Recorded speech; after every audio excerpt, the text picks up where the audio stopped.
Hey guys, today we're going to be talking about the novel Frankenstein by Mary Shelley. Frankenstein is a story within a story within a story. We can see how these narratives are different from each other, but also influence each other in certain ways. The characters, symbols, theme, and overall gothic tone of the three stories overlap and bleed into one another. Mary Shelley is the author of Frankenstein.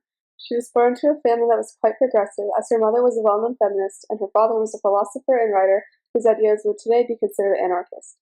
Her family life as well as her later life influenced Frankenstein greatly.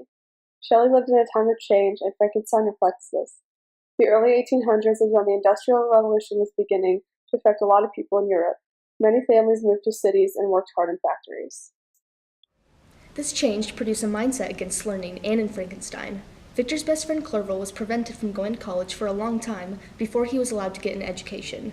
In the novel, we also see how despite the great social changes of the time, gender roles were still placed on women as the homemaker and the passive caretaker of the family. We're going to go more in depth into the characters of Frankenstein and how they affect each other. The first character we're introduced to is not Victor, but an explorer named Walton. He's the ambitious man who seeks a country of eternal light and ends up finding Victor. He listens to Frankenstein's story while Victor is on a ship. Even though he is only mentioned at the very beginning and ending of the novel, he is the only way that the reader obtains all the information throughout the book. Victor is definitely the main character in Frankenstein, and he's the best example of how easily lives can be ruined when knowledge comes into the hands of the wrong person. Even though Victor is incredibly smart, he uses his abilities to create life and abandons it as soon as he realizes what he did. In a religious context, which appears throughout the book, we see that Victor acts like a false god. His creation is the unnamed monster, who's immediately shunned by all humans and ends up in the woods, hiding from and also admiring the lives of a family of cottagers. The poor family indirectly teaches him, the monster, about humanity and love. The monster hopes to receive the same love he sees within the cottagers and introduces himself. When he is rejected, the monster goes on a killing spree to get revenge on humanity. The victims are all related to Victor, including his lover Elizabeth and his best friend Henry Clerval. Victor ends up alone, as the protagonists often are in Gothic stories, which is our next topic. Frankenstein is an example of Gothic literature. Characters in Gothic stories are passionate, unstable, and isolated, and the characters of Frankenstein show all of these qualities throughout the story. Specifically, we see how most of the characters isolate themselves and feel his loneliness even though they are surrounded by people. The monster is isolated while living near his cottagers. Victor flies to solitude when he leaves his home for college. Walton rejects his crew as he dismisses them as inferior and wishes for a friend at his level. Gothic stories also have supernatural and violent elements, and the monster in the novel is supernatural as he was given life through a flawed creator and has extraordinary abilities. We decided that the theme of Frankenstein was "Don't bite off more than you can chew." Our theme mostly talks about Victor's overly ambitious plan to create life that caused him a lot of pain in the long run. Although education helped Victor, his creation of the monster gave him too much knowledge and created a flawed being that caused many people misery. The monster is the product of Victor's ambition. We see this theme pop up in Walton as well. His goal to reach the North Pole lands him in great trouble as he ends up in a dangerous situation. The most prominent symbol in the book is tied to the theme greatly. Light and dark show up frequently in Frankenstein, and they represent hope and reality, respectively. When the monster initially comes to life, the candle was nearly burnt out when, by the glimmer of the half-extinguished light, I saw the dull yellow eye of the creature open. This sentence shows that the hope had nearly gone out, but came back to life when his monster opened his eye. Victor's hope and ambitions, in comparison to his realizations of his tragic reality, are reflected throughout the book through the symbol. As this light is initially the monster, we see how quickly Victor's overambitious ways causes darkness to cloud over his life. Nature is also prominent in the book, since light and dark symbolism sometimes comes from the environment.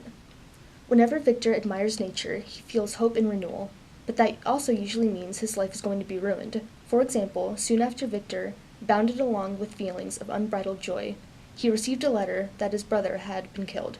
The main symbols in the book often allude to the monster, so we're going to move on to our discussion over monster theory now. Frankenstein is a great example of monster theory because it uses many of these theses throughout the novel. Cohen's monster theory says that the monster's body quite literally incorporates fear, desire, anxiety, and fantasy, giving them life and an uncanny independence. Frankenstein's monster embodies this idea because of how he raises fear in everyone he meets. He also desires to join the human race, although that is basically impossible.